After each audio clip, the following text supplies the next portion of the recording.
यूं तो छठ महापर्व से जुड़ी बहुत सी जानकारियां गूगल और यूट्यूब पर उपलब्ध है, पर फिर भी कुछ छोटी छोटी ऐसी बातें हैं जिन्हें शायद आप और हम नहीं जानते हैं। छठ महापर्व की ख्याति और महिमा से आज के समय में कोई भी व्यक्ति अछूता नहीं रहा है। छठ पर्व भारत में ही नहीं बल्कि विदेशों में भी बड़े धूमधाम से मनाया जाता है। हर व्यक्ति छठ से जुड़ी हर छोटी से छोटी जानकारी प्राप्त करना चाहता है, जिससे वह अपनी श्रद्धा और भक्ति को और दृढ़ बना सके। तो चलिए जानते हैं कुछ ऐसी ही रोचक तथ्यों के बारे में जो छठ महापर्व से जुड़ी हुई है। फैक्ट नंबर 16, क्या आप जानते हैं कि एक विदेशी सर्वे के अनुसार भारतीय त्योहारों में केवल छठ ही एक ऐसा त्योहार है जो पूर्ण रूप से इको फ्रेंडली है। फैक्ट नंबर 15, अगर इतिहास की बात की जाए तो छठ महापर्व को सबसे पहले धारण करने वाली स्त्री देव माता आदिति थी। इसी के साथ द्रौपदी तथा माता सीता ने भी छठ महापर्व को धारण किया था और छठ के नियमों का पूर्ण रूप से पालन किया था। छठ का महापर्व आज भी उसी तरीके और नियमों से मनाया जाता है जिस तरीके से आज से हजारों वर्ष पूर्व मनाया जाता था। छठ की परंपरा में समय के साथ साथ कोई भी परिवर्तन नहीं हुआ है। फैक्ट नंबर 14, बहुत से लोग ये जानते हैं कि छठ पूजा में केवल घाट पर ही उगते और डूबते सूर्य को अर्घ दिया जाता है, परंतु क्या आप जानते हैं संध्या अर्घ के बाद छठधारी घर जाकर घर के आंगन में पूजा और आराधना करते हैं, जिसको कोसी भरना कहते हैं। कोसी में 3, 5 या 7 गन्नों को एक साथ खड़ा करके उसके नीचे दिए, फल, मिष्ठान और छठ पूजा की सारी सामग्री रखकर पूजा की जाती है। यह विशेष बेटों के स्वास्थ्य और उन्नति के लिए किया जाता है। फैक्ट नंबर 13, एक और रोचक तथ्य है जो चीनी से जुड़ा हुआ है। जहां पर हर त्योहार में कोई भी मीठा पकवान या मिठाई बनाने के लिए चीनी का उपयोग किया जाता है, वहीं छठ के प्रसाद में चीनी का उपयोग पूर्ण रूप से वर्जित है। छठ के प्रसाद को पूर्ण रूप से केवल गुड़, घी और दूध में बनाया जाता है। छठ के प्रसाद में कहीं भी चीनी का उपयोग नहीं किया जाता।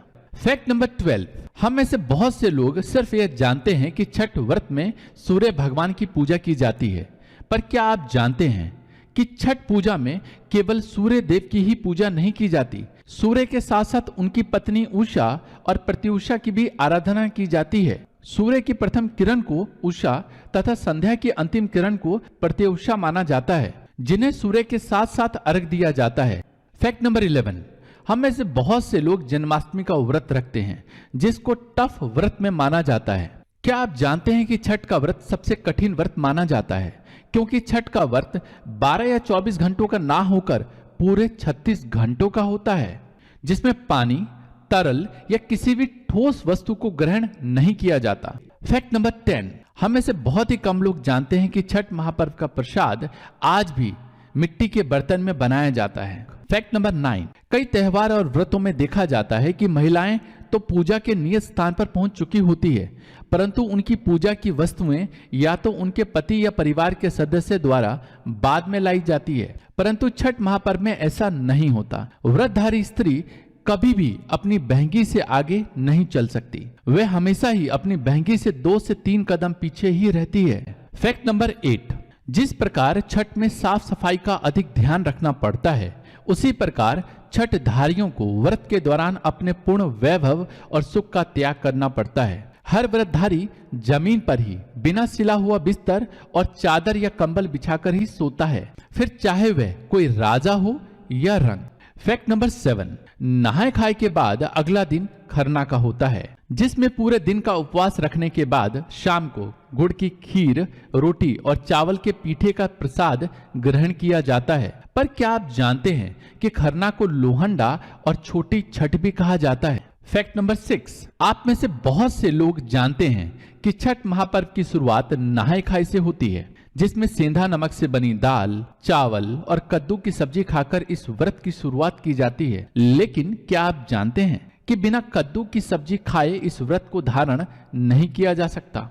फैक्ट नंबर 5, क्या आपको पता है कि वैज्ञानिकों के अनुसार छठ की षष्ठी तिथि को सूर्य की अल्ट्रा वायलेट रेज पृथ्वी पर सामान्य से अधिक मात्रा में सक्रिय होती है, जो हमारे लिए बहुत ही हानिकारक होती है। शायद अल्ट्रा वायलेट रेस के इस प्रभाव को कम करने के लिए भी छठ महापर्व मनाया जाता है। तो दोस्तों, हमें उन सभी छठ व्रतियों का शुक्रगुजार होना चाहिए जिनकी वजह से हम इन अल्ट्रा वायलेट रेस से बच पाते हैं। फैक्ट नंबर 4, क्या आप जानते हैं कि छठ महापर्व के छठ नाम के पीछे भी एक महत्वपूर्ण कारण है।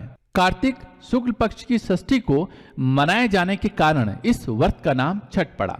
यूं तो छठी मैया को अलग अलग नाम से भी जाना जाता है, परंतु क्या आप जानते हैं कि मां दुर्गा का छठा स्वरूप भी छठी मैया का है, जिन्हें हम नवरात्रों के दिनों में कात्यायनी माता के रूप में पूजते हैं। फैक्ट नंबर 3, यूं तो दिवाली के बाद आने वाला छठ पर्व ज्यादा फेमस है, पर क्या आपको पता है कि छठ महापर्व वर्ष में 2 बार आता है? जी हाँ, बहुत ही कम लोग यह बात जानते हैं कि छठ पर्व वर्ष में 2 बार आता है, एक चैत मास में और दूसरा कार्तिक मास में। फैक्ट नंबर 2, क्या आप जानते हैं कि छठ महापर्व महिलाओं और पुरुष दोनों ही मनाते हैं, पर छठ महापर्व अधिकतर महिलाओं द्वारा मनाया जाता है, जिन्हें व्रती कहा जाता है। पर क्या आप जानते हैं कि इन व्रती महिलाओं को पर्वतीन भी कहा जाता है?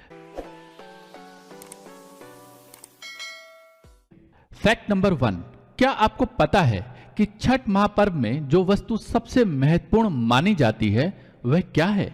वह है सूप। यूं तो बांस के सूप जगह जगह बनाए जाते हैं, पर छठ पूजा में प्रयोग किए जाने वाला तांबे का सूप केवल वाराणसी में ही बनाया जाता है और वाराणसी से ही देश के कोने कोने और विदेशों में एक्सपोर्ट किया जाता है। यह सूप आज भी उसी तरीके और बारीकियों से बनाया जाता है जिस तरीके से हजारों वर्ष पूर्व बनाया जाता था। यह सूप पूर्ण रूप से तांबे का बना होता है, जिसे अधिक मजबूत बनाने के लिए किनारों पर लोहे की टांक लगाई जाती है।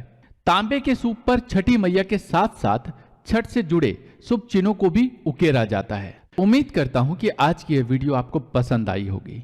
इस वीडियो को आप अधिक से अधिक लोगों को शेयर करें ताकि छठी माँ की महिमा को ज्यादा से ज्यादा लोगों तक फैलाया जा सके। छठी माँ की कृपा आप पर बनी रहे और आपकी सारी मनोकामनाएं पूरी हो।